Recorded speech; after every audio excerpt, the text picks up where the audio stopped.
কত হচ্ছে আপনার? 550। কত? 550। টাকারে কি তা মগের মূল্য মনে হয়? হ্যাঁ, ইনটা কিনো আইছে 550 টাকা কই যায়, ইনটা কিনো তো 200 টাকা হয় না বাড়া। তোমরা কি তা মনে করো যে সিলেটটাকে আমি অন্য মাঝে আইছি, আমি কোনো কিছু বুঝি না নানি? তোমার তার তাই লাগে যে টাকা হইলে গিয়া সিলেটের সাফাতার লেখা যে গাছ থেকে ফাড়িও তোমার তারে ফিলাইমু। ধরো 500 টাকা রাখো, ধরো ধরো ধরো, যাও যাও যাও যাও, মাতিও না, যাও।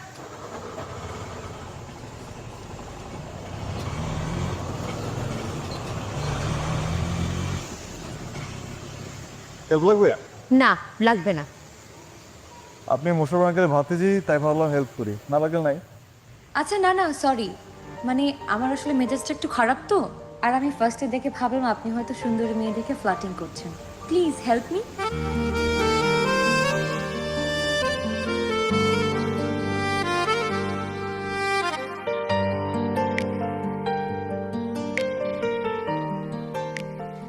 আঙ্কেল আরে মাইরা চলে এসছো? কেমন আছেন আঙ্কেল আপনি? এই তো ভালো, তুমি কেমন আছো? আলহামদুলিল্লাহ ভালো। এই শুনছো? আরে দেখে যাও কে এসছে। রাস্তাঘাটের যে অবস্থা না। আসসালামু আলাইকুম। ওয়ালাইকুম আসসালাম। তুমি কে? আরে মাহিরা আমার আত্মীয়, ওর কথা তোমাকে বলেছিলাম তো। তোমাকে কতবার বলেছি যে ব্যাচেলর ভাড়া না দিতে, তুমি আমার একটা কথাও শোনো না। আরে ভাড়া নিবে কেন, ও আমাদের বাড়িতেই থাকবে। ঢাকায় আসছে একটা চাকরির পরীক্ষা দেওয়ার জন্য। সুলতান আছে না আমার কাজিন, ওর মেয়ে। আর তোমাকে আমি বড় সঙ্গে বুঝিয়ে বলবো। হ্যাঁ আচ্ছা, তোমার আসতে কোনো অসুবিধা নেই? না আঙ্কেল বাসা চিনতে?